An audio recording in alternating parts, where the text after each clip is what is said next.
বিসমিল্লাহির রহমানির রহিম। আসসালামু আলাইকুম। প্রিয় দর্শক, আজকের ভিডিওতে আমরা আলোচনা করব বিশ্ব ইজতেমা এবং তাবলিগ জামাত নিয়ে। এই দুইটি বিষয় ইসলামের ইতিহাস এবং বর্তমান ইসলামিক প্রেক্ষাপটে অত্যন্ত গুরুত্বপূর্ণ। আমরা জানব ইজতেমার বিশালত্ব, এর উদ্দেশ্য এবং তাবলিগ জামাতের কার্যক্রম সম্পর্কে। ইসলামের এই গুরুত্বপূর্ণ দিকগুলো জানার জন্য আশা করি আপনারা ভিডিওটি শেষ পর্যন্ত দেখবেন। ইজতেমা একটি আরবি শব্দ যার অর্থ হলো সমাবেশ। এটি মূলত মুসলিমদের জন্য একটি ধর্মীয় সম্মেলন যেখানে ঈমান শক্তিশালী করার উদ্দেশ্যে আলোচনা এবং দোয়া করা হয়। তাবলিগ জামাতের উদ্যোগে ইজতেমা আয়োজিত হয়। এর মূল উদ্দেশ্য হচ্ছে আল্লাহর পথে চলার জন্য মানুষকে আমন্ত্রণ করা। প্রতি বছর জানুয়ারি মাসে বিশ্ব ইজতেমা বাংলাদেশে ঢাকার টঙ্গীতে তুরাগ নদীর তীরে অনুষ্ঠিত হয়। এটি পৃথিবীর দ্বিতীয় বৃহত্তম মুসলিম সমাবেশ। হজের পরই এর অবস্থান। বর্তমানে তাবলিগ জামাতের ভিতরে নেতৃত্ব নিয়ে বিরোধের জন্য বিশ্ব ইজতেমা 2 ধাপে আয়োজিত হয়। বাংলাদেশ ছাড়াও ইজতেমা পাকিস্তানের রাইওয়ান্ড, ভারতের ভূপাল এবং বিভিন্ন মুসলিম দেশ যেমন ইন্দোনেশিয়া, মালয়েশিয়া এবং দক্ষিণ আফ্রিকাতেও অনুষ্ঠিত হয়। ইজতেমায় ইসলামের মৌলিক বিষয় নিয়ে আলোচনা করা হয়। অংশগ্রহণকারীরা জামায়াতে নামাজ আদায় করেন, তাফসির শোনেন এবং বিশ্ব মুসলিম উম্মাহর কল্যাণের জন্য দোয়া করেন। ইজতেমার প্রধান উদ্দেশ্য হল ইসলামের শিক্ষা প্রচার করা, মুসলিমদের ঈমান শক্তিশালী করা এবং আল্লাহর পথে জীবনের উদ্দেশ্য পুনরুদ্ধার করা। ইজতেমা তাবলিগ জামাত আয়োজন করে।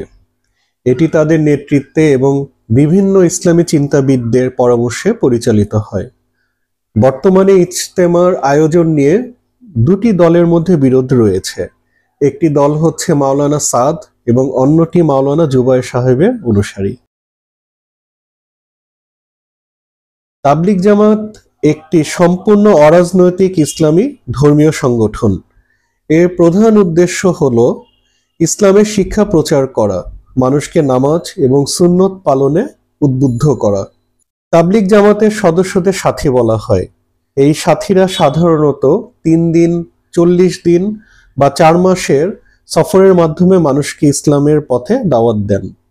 ওনারা বিভিন্ন মসজিদে অবস্থান করেন, স্থানীয় মুসলমানদের সাথে ধর্মীয় বিষয়ে আলোচনা করেন।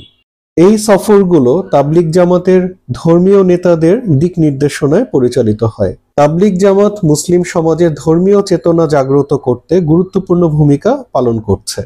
তাবলিগ জামাতের প্রতিষ্ঠাতা ছিলেন মাওলানা মুহাম্মদ ইলিয়াস কান্ধলভি রহমতুল্লাহ। তিনি 1926 সালে ভারতের মেওয়াতে এই তাবলিগ জামাতের সূচনা করেন।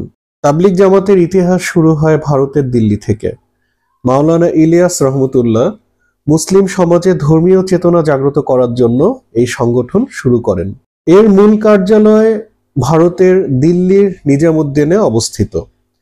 পাকিস্তানের প্রধান কেন্দ্র রাইওয়ান্ডে এবং বাংলাদেশের প্রধান কার্যালয় ঢাকার কাকরাইলে অবস্থিত।